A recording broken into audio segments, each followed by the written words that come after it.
میں علم دین کی بات نہیں کر رہا ہوں، نہ علم دنیا کی بات کر رہا ہوں، بلکہ میں آپ سے علم نافع کی بات کر رہا ہوں۔ میں نے سنا یہاں چھوٹے چھوٹے بچے آئے، وہ اردو میں بھی تقریر کر رہے تھے، وہ انگریزی میں بھی گفتگو کر رہے تھے، وہ آپ کو نصیحت بھی کر رہے تھے، مکالمہ کے انداز میں سمجھا رہے تھے کہ آج کے حالات میں کرنا کیا ہے، زندگی کیسے گزارنی ہے، زندگی کا نظام کیسے چلانا ہے، اور اسی کو علم نافع کہتے ہیں۔ آج کی تاریخ میں جتنا ایک شخص کا، ایک مسلمان کا عالم دین ہونا، حافظ قرآن ہونا، مفتی ہونا، ماہر حدیث ہونا ضروری ہے، اتنا ہی ایک مسلمان کا ڈاکٹر ہونا، انجینئر بننا، ایس پی بننا، ڈی ایس پی بننا، کلیکٹر بننا، سی ایم بننا، پولیٹیشین بننا، جرنلسٹ بننا اور زندگی کے تمام شعبوں میں ہونا ضروری ہے۔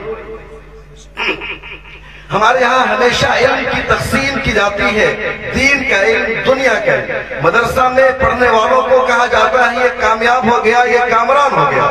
اسکول اور کالجز میں پڑھنے والے مسلمان بچوں کو کہا جاتا ہے وہ جہنمی ہو گیا، وہ برباد ہو گیا، وہ تباہ ہو گیا۔ خدا کی قسم یہ تقسیم ہی غلط ہے۔ اللہ کے رسول صلی اللہ علیہ وسلم نے کبھی علم کی تقسیم نہیں کی کہ دینی علم ہے، یہ دنیاوی علم ہے، یہ علم حاصل کرنے والا تباہ و برباد ہو گیا، وہ علم حاصل کرنے والا بامراد ہو گیا، بلکہ اللہ کے رسول صلی اللہ علیہ وسلم نے ہمیشہ علم نافع کی دعا مانگی ہے۔ اللہم انی اسألک علما نافعا۔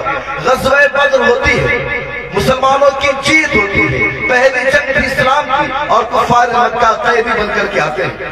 حدیث میں موجود ہے، علماء کرام موجود ہے، میں پوری ذمہ داری کے ساتھ کہہ رہا ہوں کہ اللہ کے نبی صلی اللہ علیہ وسلم نے کفار مکہ کے قیدیوں سے کہا تھا کہ وہ صحابہ کرام کو تعلیم دیں۔ اب ذرا سوچیں، کفار مکہ نے جو قیدی تھے مدینہ میں، انہوں نے مسلمانوں کی کس چیز کی تعلیم دی ہوتی؟ کیا انہوں نے قرآن پڑھایا تھا مسلمانوں کو؟ کیا انہوں نے حدیث پڑھایا تھا؟ کیا انہوں نے صحابہ کی سیرت کا انہیں علم دیا تھا؟ ہرگز نہیں، بلکہ اس زمانے کا جو علم تھا، اس وقت کا جو موجودہ علم تھا، وہی ان کفار مکہ نے، ان کافروں نے، ان مشرکوں نے مسلمانوں کو پڑھایا تھا۔ آج کی تاریخ میں کوئی مسلمان خاتون تجارت کرتی ہے، کوئی مسلمان لڑکی پڑھتی ہے، کوئی مسلمان لڑکی ڈاکٹر بنتی ہے، تو ہمارا معاشرہ اسے حقارت کی نگاہوں سے دیکھتا ہے، اسے نیچی نگاہوں سے دیکھتا ہے، اس پر کئی طرح کے سنگین الزامات لگا دیے جاتے ہیں۔ آپ سوچئے، اللہ کے نبی صلی اللہ علیہ وسلم نے جس خاتون سے پہلی شادی کی تھی، اس خاتون کا نام ہے حضرت خدیجہ رضی اللہ تعالی عنہ۔ حضرت خدیجہ کون تھی؟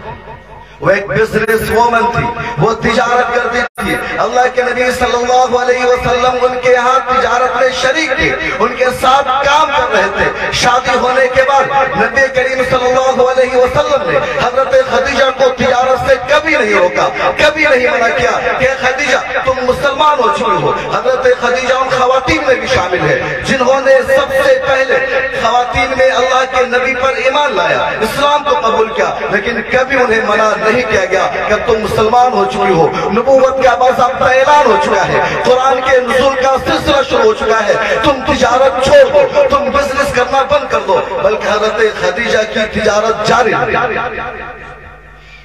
جنگوں کی تاریخیں موجود ہیں، جنگ میں صحابہ کرام جنگ لڑتے تھے، اور جو صحابیات ہوتی تھی، جو خواتین ہوتی تھی، وہ مرہم پٹی کا کام کرتی تھی۔ آج کی زبان میں کہہ لیجئے وہ نرس بن کر جاتی تھی، وہ ڈاکٹر بن کر جاتی تھی، وہ کام کرتی تھی۔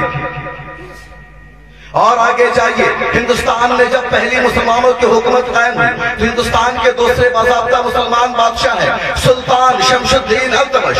سلطان شمس الدین التمش نے دیکھا کہ میری اولاد میں کوئی کامیاب نہیں ہے، سارے نکمے ہیں، سارے چغل خور ہیں، سارے شرابی ہیں، کوئی اس لائق نہیں ہے ان کو زمام اقتدار سے بجائے، کوئی اس لائق نہیں ہے اس کو ہندوستان جیسے اتنے بڑے رقبہ کی سلطنت سونپ دی جائے۔ اس سلطان کے پاس ایک بیٹی تھی جنہیں دنیا رضیہ سلطان کے نام سے جانتی ہے۔ سلطان شمس الدین التمش نے اس رضیہ سلطان کو اپنا جانشین بنایا، بادشاہ بنایا، اور رضیہ سلطان کا نام آج بھی تاریخ میں روشن ہے۔ اس جیسی کامیاب کوئی اور خاتون حکمراں ہندوستان میں پیدا نہیں ہوئی۔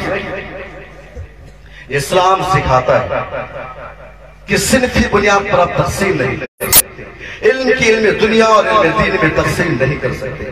آج آپ کو ضرورت پڑتی ہے، آپ کی بیوی، آپ کی بہن، آپ کی باپ بیمار پڑتی ہے، کوئی خفیہ مرض ہوتا ہے، آپ شہروں میں جاتے ہیں اور تلاش کرتے ہیں کہ کیا کوئی خاتون ڈاکٹر ہے، کوئی لیڈی ڈاکٹر ہے۔ جب آپ اپنی بچیوں کو ڈاکٹر نہیں بنائیں گے تو لیڈی ڈاکٹر بازاروں میں کہاں سے نظر آئے گا؟ حضرات، میں کہنا یہ چاہ رہا ہوں کہ علم کی تقسیم نہیں ہونی چاہیے۔ علم نافع اہم ہے، خواہ مولانا بنے یا جرنلسٹ بنے، حافظ قرآن بنے یا انجینئر بنے، اور یہ جو دارالعلوم عزیزیہ ہے یہ اسی نہج پر کام کر رہا ہے۔